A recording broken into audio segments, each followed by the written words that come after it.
Agaseke k'amakuru mu karere ngapfunduriwe muri Uganda. Perezida Kaguta Museveni yongeye gushyira imbere igitekerezo cyo guhuza ibihugu bigize umuryango wa Afurika y'Iburasirazuba, asaba ko hakwihutishwa gahunda yo gushyiraho ihuriro rya politike cyangwa se Political Confederation ry'ibihugu byo mu karere. Museveni amaze imyaka isaga 20 ashyigikira igitekerezo cy'uko yase yagombye kuzagera ku rwego rw'uko umuryango wa politike uhuriweho, nubwo iyi gahunda yagiye ihura n'imbogamizi. Yongeye kuyigarura ku murongo w'ibyigwa mu gihe ari uyoboye inama y'abakuru b'ibihugu bigize yase. Museveni yatangiye kuyobora inama y'abakuru b'ibihugu by'umuryango wa yase muri Mata uyu mwaka turimo, asimbuye perezida wa Kenya William Ruto. Mu byihutirwa yashyize imbere harimo guteza imbere ubumwe bwa politiki bw'akarere, kwinjiza Somalia muri gahunda y'ubwumvikane bw'amahoro n'ubucuruzi bwa yase, ndetse no gushakira umuti ibibazo by'umutekano biri mu burasirazuba bwa Repubulika Demokarasi ya Kongo. Mu ruzinduko yagiriye muri Tanzania tariki 16 Kanama, Museveni yongeye kuvuga ko ibihugu byo muri Afurika y'Iburasirazuba bikwiye kurushaho kwishyira hamwe mu bijyanye n'ingabo n'umutekano. Yasabye ko hashyirwaho ubuyobozi bumwe bw'ingabo n'imiterere imwe y'ubwirinzi ku rwego rw'akarere, harimo n'igisirikare kirwanira mu mazi gihuriweho. Museveni yavuze ko niba habayeho ihuriro rya Afurika y'Iburasirazuba, akarere gashobora kuzagira ingabo zirwanira mu mazi zishobora kurinda ibihugu bitagira inkombe z'inyanja, ndetse no kugira gahunda ihuriweho yo gukoresha ikirere n'ikoranabuhanga ry'isanzure. Mu myaka yashize Museveni yagiye ashyigikira ko yase ihinduka federation, ni ukuvuga ihuriro rikomeye ry'ibihugu rifite ubuyobozi bukuru bw'akarere, ariko ashyigikiye ko habanza gushyirwaho confederation, aho ibihugu bikomeza kugira ubusugire bwabyo ariko bigakorana cyane mu nzego z'ingenzi.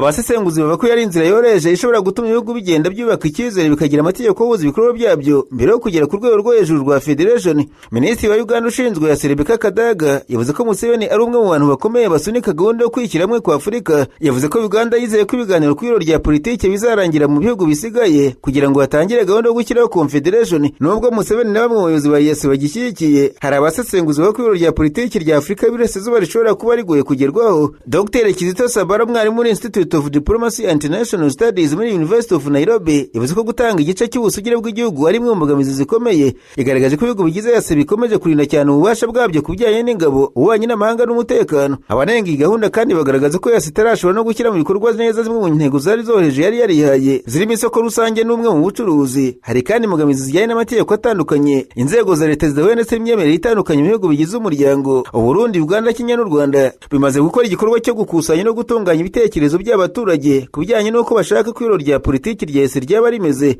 ariko Tanzania, Sudani y'Epfo, Somalia na Kongo Kinshasa ntibirarangiza icyo gikorwa. Kadaga yavuze ko yifuza ko abaturage bo muri Afurika y'Iburasirazuba barushaho gusaba ko ihuriro rya politiki avuga ko ryo ashobora kubona nk'umuti w'ibibazo byinshi by'akarere. Komite y'impuguke yashinzwe gutegura umushinga w'itegeko nshinga rizagenga confederation yase ikomeje imirimo yayo. Iyo komite yobowe n'uwahoze umucamanza mukuru wa Uganda Benjamin Nduki, kandi iri kujyana ibiganiro n'abafatanyabikorwa batandukanye kugira ngo ikusanye ibitekerezo mbere yo gutegura umushinga w'itegeko nshinga. Ihuriro riteganijwe rizagira inzego zaryo, abayobozi n'umutungo waryo, rizakora n'ibihugu bigize yase wo gukorana n'abaturage ku giti cyabo. Nanone urwego rwa confederation ruzaba rufite ububasha bwo guhagarika cyangwa se kwirukana igihugu mw'ihuriro mu gihe cyaba cyarenze ku itegeko nshinga ryaryo, ariko ibihugu bizakomeza kugira ubusugire bwabyo ku rwego rw'igihugu. Nawe inteko ishinga amategeko ya Uganda yategetse ko Mariam Wandarya, umuyobozi wa komisiyo y'uburenganzira bwa muntu muri Uganda, atabwa muri yombi nyuma yo kunanirwa inshuro nyinshi kwitaba komite ishinzwe komisiyo kugira ngo asubize ibibazo bijyanye n'imicungire n'imikoreshereze y'umutungo wa komisiyo yayoboraga. Iri tegeko ryakurikiye ibibazo by'imikoreshereze y'imari byagaragajwe muri raporo y'umugenzuzi mukuru w'imari ya leta mu mwaka w'imari warangiye ku itariki ya 31 Ukuboza k'umwaka ushize. Mu ibaruwa yo ku itariki 10 Kanama y'abanyinshi y'amakuru Daily Monitor, perezida wa Kosase Muhanda Kunyengi yasabye umuyobozi w'igipolisi gishinzwe umutekano w'inteko ishinga amategeko gutanga itegeko ryo guta muri yombi Wandarya no kumushyikiriza komite kuwa kabiri tariki ya 11 Kanama isaa 3 za mu gitondo. Kunyengi yavuze ko Wandarya yanze kwitaba ubutumire bwa komite inshuro ebyiri zikurikiranya, kandi ko atatanze impamvu yumvikana yatumye ataboneka. Ati mu nama hafashwe umwanzuro ko hatangwa itegeko ryo guta muri yombi Mariam Wandarya no kumushyikiriza komite kuwa kabiri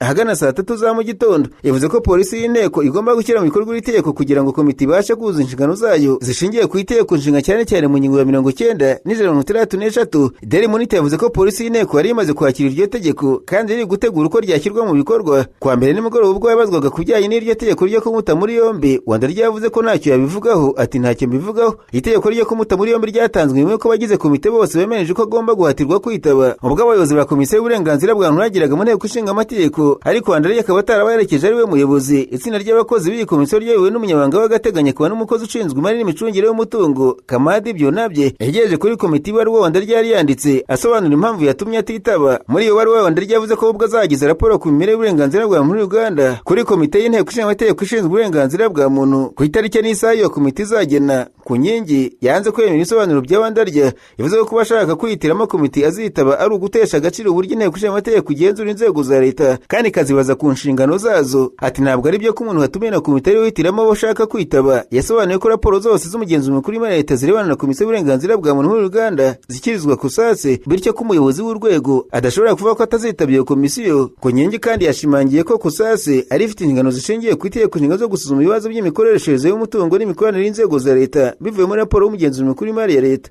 Ku ruhande rw'u Rwanda ryavuze ko ari mu bibazo yari yasubije imbere ya komite ishinzwe amategeko n'ibikorwa by'inteko ishinga amategeko. Ati kuki iyi komite idakorana na mugenzi wayo? Ibyo bibazo byose narabisobanuye kandi kugeza ubu dutegereje raporo yabo. Yongeraho ko kubijyanye no gutabwa muri yombi ko ntacyo ashaka kubivugaho. Mu bisubizo yahaye kusase, Wandarya yanavuze ku kibazo cy'umwanya w'umuyobozi wungirije wa komisiyo y'uburenganzira bwa muntu. Yavuze ko uwo mwanya uteganywa n'amategeko bityo ko nta muntu yashoboraga gusobanurira uko uwo mwanya w'umuyobozi wungirije uhagaze. Ati umwanya w'umuyobozi wungirije wa komisiyo y'uburenganzira bwa muntu muri Uganda ntubaho, kubw'ibyo sinashobora gusobanura uko umwanya w'umukozi utaba uhagaze. Yongeyeho ko gukira uwo mwanya byasaba ko itegeko nshinga rihindurwa, nubwo kusase yari yibanze cyane kuri raporo y'umugenzuzi mukuru w'imari ya leta ku mikoreshereze y'amafaranga.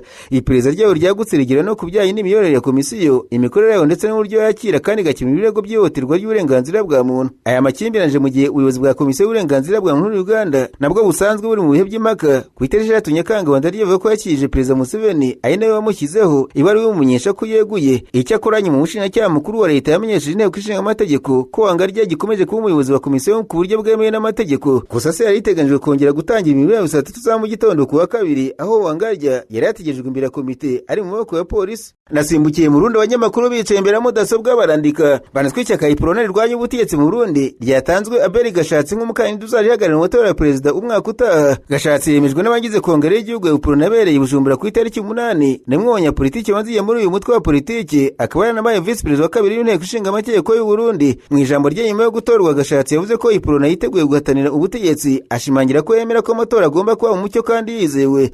Ati tuzahatana tutajenjetse kandi badutsinde tuzabyemera, ariko turasaba seni gutegura amatora meza kandi yizewe. Gashatsi yavuze ko Iprona ifite intego yo kugaruka ku butegetsi bw'u Burundi, ashingira ku murage wa Prince Louis Rwagasore washinze Iprona akaba ari umunyapolitiki w'ingenzi mu mateka y'igihugu. Itariki 8 Kanama Iprona yarongeye gutorera Olivier Nkurunziza kuyobora uyu mutwe wa politiki mu gihe cy'imyaka 5. Ibyabaye mu gihe hari bamwe mu banyamuryango bari bagaragaje kutishimira uko kongere yateguye n'uko amatora y'abayobozi b'ishyaka yakorwaga. Gashatsi azabahanganye na Evariste Ndayishimiye watangajwe na CNDD-FDD nk'umukandida w'uyu mutwe mu matora umwaka utaha. Ndayishimiye n'usanzwe w'u Burundi kuva muri 2020. Amatora ya perezida w'u Burundi ateganyijwe ku itariki 3 Gicurasi umwaka utaha nk'uko komisiyo y'igihugu y'amatora seni yabitangaje. Gashatsi yari umuyobozi w'inteko ishinga amategeko w'u Burundi kuva muri 2020 kugeza 2025. Muri Kamena umwaka ushize yiyamaje umwanya wa Sena hagarariye intara ya Gitega, ariko ntiyabashije kuwutsindira. Iprona ari umwe mu mutwe wa politiki maze igihe kinini mu Burundi, mu mutwe washinzwe mu 1960 na Prince Louis Rwagasore wagize uruhare rukomeye mu rugamba rwo guharanira ubwigenge bw'u Burundi.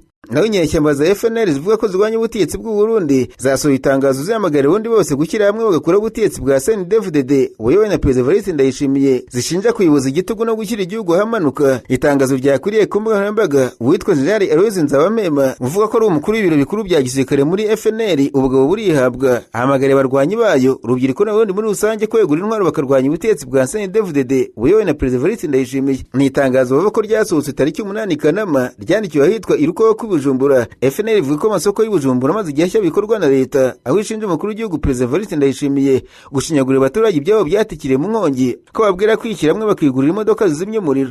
Kuri FNL ngo icyo ni ikimenyetso ko leta ariyo itwika amasoko. Izi nyeshyamba zivuga ko ziri mu ruko rw'Ubujumbura zishinja ubutegetsi bw'u Burundi gutoteza mu nzu zawungiye muri Tanzania, Kenya, muri Afurika y'Epfo ndetse n'ahandi bahungira. Bakavuga ko ubutegetsi mu Burundi bwahindutse ubw'ishyaka rimwe, ko witwa Gabriel Banza Witonze uyoboye ishyaka APDR uzahatana Ndayishimiye mu matora ataha muri Gicurasi umwaka utaha yashyizweho n'ubutegetsi mu buryo bwo guhuma amaso Abarundi, ngo kubera ko andi mashyaka yose CNDD-FDD yayasenye. Abafunzwe mu Burundi nabo ngo babaye benshi, aho bavuye ku barenga 4100 bakaba bageze ku 12,000. ubutabera mu Burundi ntabwo bari kubera ko ubutegetsi bwari ubwivangamo. FNL ishinja ubutegetsi kugira igisirikare cy'igihugu icy'ishyaka rya CNDD-FDD ndetse ngo iryo shyaka ryohereza imbonerakure mu Rwanda muri Kongo kandi bafite ubumenyi bya gisirikare, ibyo bigatuma abasirikare bamwe batemera amategeko bahabwa. Izi nyeshyamba ko zikomeje gahunda yo kubohora igihugu kandi ko zihanganye na CNDD-FDD. General Aloys Nzabampe uvugwa muri iri tangazo asaba abarundi bose gushyira hamwe bakarwanya ubutegetsi bwa CNDD-FDD kandi ko barwanya ubutegetsi bose bazahurira mu nama yo kubyigaho. Ati FNL iboneye umwanya wo guhamagarira bose batavuga n'ubutegetsi bw'u Burundi kuza tukajya hamwe tukarwanya ubutegetsi bwa CNDD-FDD dukoresheje umuheto. Kugeza ubu ntacyo ubutegetsi bw'u Burundi buravuga kuri iri tangazo. Icyakora Perezida Ndayishimiye aherutse kubwira BBC gahuzamiryango ko amatora ataha azaba mu mucyo. Narahanganisha amaso ibinyamakuru byandikirwa muri Kongo Kinshasa. Abanyamakuru bashyize amakaramu ku mpapuro barandika banditse ko guverinoma ya Repubulika ya Demokarasi ya Kongo yatangaje ko abayobozi ba politiki n'abasirikare umutwe wa FDLR bemeye gahunda yo kwamburwa intwaro, gusenywa no gusubiza abarwanyi mu buzima busanzwe mu gihe nari mu biganiro n'igihugu kizoherezwamo batazemera koherezwa mu Rwanda. Minisitiri wo kwihuza ko karere muri Kongo Floribert Anzuruni yabivugiye mu kiganiro yagiranye na RFI nyuma y'amasezerano Kinshasa ivuga ko yasinye na FDLR mu mpera z'ukwezi kwa karindwi. Anzuruni yavuze ko iyi gahunda itandukanye n'izindi zagiye zigeragezwa mu myaka yashize kuko abayobozi ba politiki n'abagisirikare ba FDLR ubwabo bagize uruhare mu kuyemeza. Yavuze ko Victor Byiringiro uyobora ishami rya Foka ari we wasinye amasezerano, ariko ko General Ntawunguka Pacifique Alias Omega uyobora igisirikare cya FDLR nawe hamwe n'abayobozi b'umutwe bemeye amahame y'iyi gahunda. Anzuruni ati abayobozi ba politiki n'abagisirikare bemeye mu buryo busobanutse amahame akubiye muri gahunda yo kubambura intwaro no kubasubiza mu buzima busanzwe. Nubwo Kongo ivuga ko gahunda y'ibikorwa ingengabihe n'ingengo y'imari byamaze gutegurwa, Minisitiri Anzuruni yavuze ko bitarakirwa ahagaragara uko bikiri mu cyiciro cyo kwemezwa. Yijeje ko ibikorwa bizatangira mu gihe cya vuba, avuga ko Kinshasa ishaka guhagarika burundu ikibazo cya FDLR. Kuri ubu ikibazo gikomeye kitarabonerwa igisubizo n'icy'abarwanyi ba FDLR batifuza gusubira mu Rwanda. Anzuruni yatangaje ko Kongo yamaze kubona igihugu cyo muri Afurika cyemeye kwakira bamwe muri bo ariko yanga kugitangaza. Yavuze ko ibiganiro n'icyo gihugu bikomeje kandi ko izina ryacyo rizatangazwa mu gihe gikwiriye. Yunzemo ko gahunda iteganijwe abemera gusubira mu Rwanda bazarwoherezwamo, mu gihe badashaka gusubirayo bazashobora kwimurirwa mu kindi gihugu. Atabumva ko gusubira mu Rwanda biboroheye bazasubirayo, abatabishaka bazabona amahirwe yo kwimurirwa mu kindi gihugu kimwe cyangwa byinshi. Ikindi kibazo Kinshasa ivuga ko itaramenya neza ni umubare w'abarwanyi ba FDLR bazamburwa intwaro. Imibare yatangajwe n'impande zitandukanye iratandukanye cyane, aho bamwe bavuga ko abarwanyi bagera ku 3,000 mu gihe abandi bavuga ko bashobora kurenga 20,000.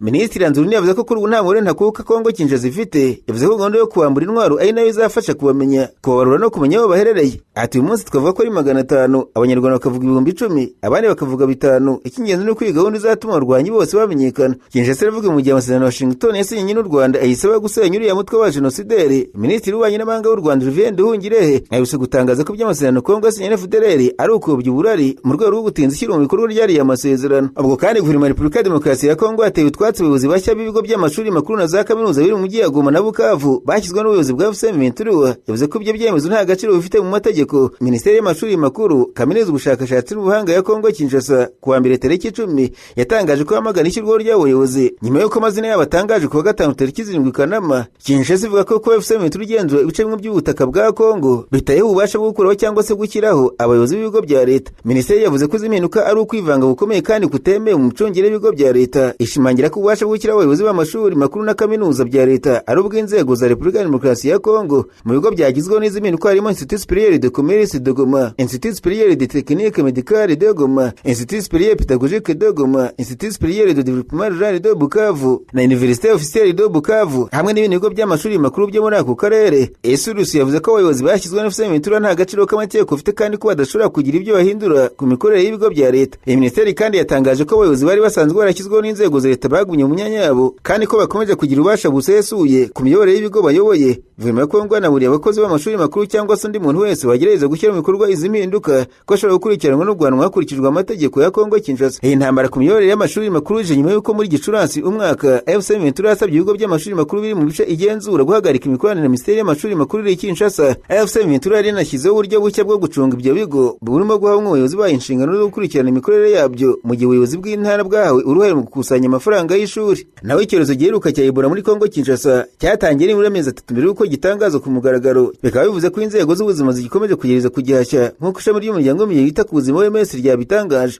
Kuva icyo cyorezo cyatangazwa tariki 15 Gicurasi y'umwaka wa 1900 bamaze guhitanwa na Ebola, bituma kiba icyorezo cya kabiri gitanye abantu benshi kurusha ibindi byose byabayeho. Umubare w'abandura cyari hejuru, bikaba bitera impungenge ko inzego z'ubuzima zitarabasha kugenzura neza ikwirakwira ry'iyi ndwara. Icyorezo cyatewe n'ubwoko bwa Ebola buzwi nka Bundibugyo kandi kibasiye cyane uburasirazuba bwa Kongo, aho umutekano muke wakomye mu gukora ibikorwa byo kukirwanya. Ikindi kibazo nuko nta rukingo rwemewe cyangwa se imiti yemejwe ivura ubwoko bwa Ebola bwa Bundibugyo, ibituma kwivura birushaho kugorana. Mu kiganiro n'abanyamakuru cyabereye mu mujyi wa Bunia ari nawe uri ku isonga ry'icyorezo umuyobozi wa OMS muri Afurika Dr Mohamed Janabi ati turimo gukurikirana virusi ariko iri imbere yacu cyane. Dr Janabi yavuze ko ubushakashatsi bwerekana ko virusi yatangiye gukwirakwira muri Gashyantare ariko ko mu ntangiriro yafatwaga nk'indwara ya malaria cyangwa se typhoid. Dr Janabi yongeye ko kubera ikibazo cy'umutekano muke abakozi b'ubuzima bagera kuri 30% gusa by'abantu banduye mu gihe abandi benshi bapfira mu ngo zabo batabonye ubuvuzi. Imigenzo gakondo yo gushyingura ikubiyemo gukora ku murambo hamwe no kutizera inzego z'ubuzima mu bice bimwe na bimwe nabo byatumye kurwanya icyorezo birushaho kugorana. Nubwo bimeze gutya ariko bamaze gushyirwaho ibigo byinshi byihari byo kuvura Ebola muri Burasirazuba bwa Kongo kandi abantu bari gusuzumwa no kumenyekana ko banduye mu gihe gito ugereranyije na mbere. Nk'uko Minisiteri y'Ubuzima ya Kongo bitangaza hamaze kwemezwa ko abantu 290 banduye Ebola naho 1960 bamaze guhitanwa n'iki cyorezo. Icyorezo gikomeye cyane cya Ebola kigeze kubaho ni icyabaye muri Afurika y'Uburengerazuba hagati ya 2014 cyahitanye abantu barenga 11,000 mu burengerazuba bwa Afurika. Naho muri Tanzania Perezida wa Tanzania Samia Suluhu Hassan ku itariki 10 Kanama yagiranye inama idasanzwe n'abayobozi b'inama y'Episkopi Gatolika muri Tanzania TAC mu rwego rwo kugerageza kugirana ibiganiro nyuma y'amezi menshi arangwa n'umwuka mubi hagati ya leta na Kiliziya Gatolika. Inama ibereye mu ngoro y'umukuru w'igihugu ikaba yaribanze ku gushimangira ubufatanye hagati ya leta na Kiliziya nk'uko byatangajwe n'umuyobozi ushinzwe utumanaho mu ngoro ya Perezida wa Tanzania Bakari S Machumu. Ibiganiro byibanze ku bibazo by'igihugu bireba sosiyete birimo politike, ukwemera, iterambere no kubaka ejo hazaza harangwa n'amahoro. Perezida Samia yashimiye abepiskopi ko barabonye akamaro ko guhura kugira ngo baganire ku bibazo bifitiye igihugu akamaro. Yabijeje ko azakomeza umuco wo kugisha inama abayobozi b'amadini no kubagira uruhare mu biganiro ku bibazo by'ingenzi by'igihugu igihe bibaye ngombwa. Nubwo itangazo ry'ingoro ya Perezida ryagaragaje inama nk'igikorwa cyo gushimangira ubufatanye, ikinyamakuru The Chanzo cyavuze ko hakiri umwuka mubi ukomeye watangiye mbere na nyuma y'imyigaragambyo yabaye mu gihe cy'amatora rusange yo ku itariki 29 z'ukwezi kwa 10 k'umwaka ushize. Kiliziya Gatolika yabaye imwe mu nzego zikomeye zanenze uburyo leta yakemuye ikibazo cy'imvururu zakurikiye amatora. Tariki ya 15 Ugushyingo umwaka ushize abepiskopi 41 bagize inama y'ihuriro TEC basohoye itangazo rikomeye ryamagana ibyo bise ubwicanyi bukabije bwakorewe abigaragambyaga n'inzego z'umutekano. Basabye ko hakorwa iperereza ryigenga rihuriweho n'abafatanyabikorwa mpuzamahanga. Abepiskopi bavuze ko kwigaragambya atari icyaha kandi ko guhanisha abigaragambya urupfu bidakwiriye. Banagaragaje ko hifashishijwe intwaro zikomeye za gisirikare mu kurasa abaturage batari bitwaje intwaro. Basaba ko bafunzwe barekurwa nta yandi mananiza ndetse n'imirambo y'ababuriwe irengero igasubizwa imiryango yabo. Ibi byarakaje leta. Mu ijambo Perezida Samia Suluhu Hassan yavugiye imbere y'abakuru b'umujyi wa Dar es Salaam tariki 2 Ukuboza k'umwaka ushize yanenze ku mugaragaro imyitwarire ya Kiliziya. Yavuze ko imyigaragambyo yari igamije guhirika ubutegetsi kandi ko leta yari ifite inshingano zo gukoresha imbaraga mu rugero rukwiriye. Yaburiye kandi inzego z'amadini kwirinda kurenga ku nshingano zazo. Hagati muri aya makimbirane harimo Reverend Frere Dr Charles Kitima, umunyamabanga mukuru wa TEC, wakunze kuvuga ku mugaragaro ko ubwiyunge nyabwo mu gihugu budashoboka leta itabanje kwemera ukuri ku byerekeye abantu bishwe. Mu itangazo yagiranye n'itangazamakuru mu Ukuboza k'umwaka ushize Padiri Kitima yavuze ko leta igomba kwemera amakosa yayo imbere y'Imana ndetse n'abaturage. Yavuze ko abaturage ba Tanzania batazababarira kuba leta yanze kwemera ukuri ku byabaye. Uyu murongo ukomeye wa Padiri Kitima watumye anengwa bikomeye muri Mata umwaka ushize. Mbere y'amatora yarakubiswe ndetse ajyanwa mu bitaro. Nyuma y'amatora yongeye kunengwa n'abayobozi bamwe b'Abayisilamu ndetse anatanga ubusabe butavuga rumwe n'abantu bitaga Abagatolika basaba Vatican kugira icyo ikora kuri Padiri Kitima na Archiepiscopi Jude Tadeus Ruwaichi. Archiepiscopi Ruwaichi yanenze cyane wari uyoboye abo bantu, amwita umuntu ukora nk'igisonga cy'abandi, umuhemu kandi ukora ibibi. Iyi nama yabereye Dodoma kandi mu gihe leta ya Tanzania yari kugerageza gukemura ibibazo by'umubano wayo na Kiliziya Gatolika imbere mu gihugu no ku rwego mpuzamahanga. Muri Mutarama uyu mwaka Minisitiri w'Abanyamahanga wa Tanzania Mahmoud Thabit Kombo yahuye na Papa Leo wa 14 Vatican amushyikiriza ubutumwa bwa Perezida Samia Suluhu Hassan. Ibi byafashwe mu migambi yo kugabanya umwuka mubi wari umaze kwiyongera hagati ya leta ya Tanzania n'ubuyobozi bwa Kiliziya Gatolika ku isi. N'imbere mu gihugu abayobozi ba Kiliziya bakomeje kunenga umuco wa politiki uriho. Mu nyigisho yo kuwa 5 Mutagatifu muri Mata uyu mwaka Musenyeri Stefano Musomba yamaganye cyane ibyo yise ucawa, ijambo ry'Igiswahili risobanura gushimangiza abayobozi cyangwa se kubashyigikira mu buryo bukabije. Yavuze ko biri gusenya umuco n'imyitwarire myiza y'igihugu. Yashimangiye ko Kiliziya ifite uburenganzira bwo kuvuga ku bibazo bya politiki bifitanye isano n'ubutabera n'imibereho y'abaturage. Itangazo ry'ingoro y'umukuru w'igihugu ryashimangira abayobozi b'amadini bafitemo kubaka sosiyete irangwa n'imyitwarire myiza, kubazwa inshingano no gufasha. Ariko kugeza ubu ntiramenyekana n'ibiganiro by'Idodoma byarakemuye ikibazo cy'ingenzi gishingiye kubazwa inshingano ku bwicanyi bwabaye mu gihe cy'imyigaragambyo yakurikiye amatora mu Kwakira k'umwaka ushize. Inama yabaye kandi mu gihe leta ikomeje gahunda yo gukurikirana ibyabaye. Ku ruhande rwa leta, inama ishobora kugaragaza ubushake bwo kongera ibiganiro n'urwego rukomeye rw'amadini rwagiye runenga cyane imikorere ya leta. Ku ruhande rwa TEC, inama ni ikizamini cyo kureba niba ibiganiro bya leta bishobora gukorwa hatagizwe ingaruka ku cyifuzo cyayo cyo kumenya ukuri no kubona ubutabera ku bantu bishwe mu mvururu zakurikiye amatora. Bityo nubwo inama yabaye intambwe iganisha ku biganiro, ikibazo cy'ibanze cyo kumenya ukuri ku bwicanyi no kubazwa inshingano kuri bwo ngo kiracyariho. Agaseke k'amakuru mu karere gafunikire muri Kenya abanyamakuru bakoze bamwe barandika banditswe umuyobozi w'ishyaka Wiper Kalonzo Musyoka na Fred Matiang'i bifuza guhagararira Jubilee mu matora ya perezida bagaragaje uburyo bigoye ko amashyaka arwanya ubutegetsi muri Kenya yazahuza imbaraga akagira umukandida umwe mu matora ya perezida ateganyijwe umwaka utaha. Aba banyapolitiki bombi bari mu bantu bakomeye bashaka kuba kwiro ry'amashyaka arwanya ubutegetsi rizangana na perezida William Ruto mu matora ataha. Kalonzo Musyoka yavuze ko ibiganiro byo guhuza abarwanya ubutegetsi bigomba gukomeza ariko ko bidakwiye kwihutirwa kugena umukandida umwe mbere uko abumvikane ku bindi bibazo by'ingenzi. Ku ruhande rwe Fred Matiang'i yagaragaje ko inzira yo guhuza abarwanya ubutegetsi ishobora kuba ndende kandi igoye cyane cyane kubera ko buri muyobozi afite abayoboke, inyungu za politiki n'icyizere cyo kuzahatanira umwanya wa perezida. Icyakora ibyavuze bigaragaza ko hakiri imbogamizi zikomeye mbere y'uko haboneka umukandida umwe ushobora guhagararira abarwanya ubutegetsi mu matora bose. Kalonzo yavuze ko abarwanya ubutegetsi badakwiye guhatirwa kwemeza umuntu umwe mbere y'uko bagirana ibiganiro bihagije. Yashimangiye ko icy'ingenzi ari ukubaka ihuriro rikomeye rishingiye ku mahame n'intego bihuriweho aho guhera ku muntu uzaba umukandida. Yavuze ko guhita umukandida umwe ushobora gukorwa nyuma y'uko amashyaka amaze kumvikana ku buryo bwo kugabana inshingano no gushyiraho gahunda imwe ya politiki. Kalonzo kandi yagaragaje ko amashyaka arwanya ubutegetsi agomba kurinda amakosa yakozwe mu by'amatora byabanje aho kutumvikana hagati y'abayobozi byatumye amajwi yabo atatana. Fred Matiang'i wahoze ari minisitiri w'umutekano w'imbere mu gihugu ari mu banyapolitiki bashaka kwiyamamaza kuyobora Kenya mu matora ataha, ariko kugira ngo umukandida umwe batavuga n'ubutegetsi birasaba ko banza kumvikana n'abandi banyapolitiki bafite inyungu nk'izo. Mu bandi banyapolitiki bagaragara mu biganiro byo kubaka ihuriro ry'abarwanya ubutegetsi barimo Kalonzo Musyoka, Marita Karua, Eugene Wamalwa n'abandi. Buri umwe afite igice cy'abayoboke n'amashyaka amushyigikiye ku buryo kwemeza bose gushyigikira umuntu umwe bishobora kuba ikibazo gikomeye. Kimwe mu bibazo bikomeye mu biganiro by'abarwanya ubutegetsi ni ukumenya uburyo umukandida umwe azatoranwa. Hari abifuza ko umukandida yatoranwa hakoreshejwe amatora y'ibanze, abandi bagashaka ko habaho ubwumvikane hagati y'abayobozi b'amashyaka. Kalonzo ashimangira ko uburyo bwo gutoranya umukandida bugomba kuba buboneye kandi bwemerwa n'impande zose. Matiang'i we nawe akeneye kwerekana ko ashobora guhuza amashyaka n'uturere dutandukanye cyane cyane mu gihe politiki ya Kenya igenda yerekeza ku matora mu mwaka utaha. Abarwanya ubutegetsi bafite intego yo guhangana na perezida William Ruto, ariko kugeza ubu nta muntu umwe wemejwe umukandida uzabahagararira. Ibiganiro bikomeje mu rwego rwo kureba niba abayobozi batandukanye bashobora gushyira ku ruhande inyungu zabo bwite bakagira gahunda imwe. Ikibazo gikomeye ni uko buri umwe wese mu banyapolitiki bakomeye ashobora kuba yifuza ko ariwe uzayobora iryo huriro cyangwa se akaba umukandida ku mwanya wa perezida. Ibyo ngo biratuma inzira yo kugera ku mukandida umwe iba ndende kandi igoye. Mu gihe amatora y'umwaka utaha agenda yegereza, politiki ya Kenya igenda yinjira mu gihe cy'ibiganiro byo kubaka amasezerano n'amahuriro. Ku ruhande rwa perezida Ruto nawe ari gushaka kongera imbaraga mu ishyaka rye no kubaka ubufatanye n'abandi banyapolitiki. Ku ruhande rw'abarwanya ubutegetsi ngo ikibazo ni ukumenya niba Kalonzo Musyoka, Matiang'i, Karua, Wamalwa n'abandi bashobora kumvikana ku muntu umwe. Kugeza ubwo abanyapolitiki bavuze bigaragaza ko guhitamo umukandida umwe w'abarwanya ubutegetsi bitazoroha kandi ko ibiganiro byinshi bizakinirwa mbere y'uko haboneka ubwumvikane ku muntu umwe uzahangana na perezida William Ruto 2027.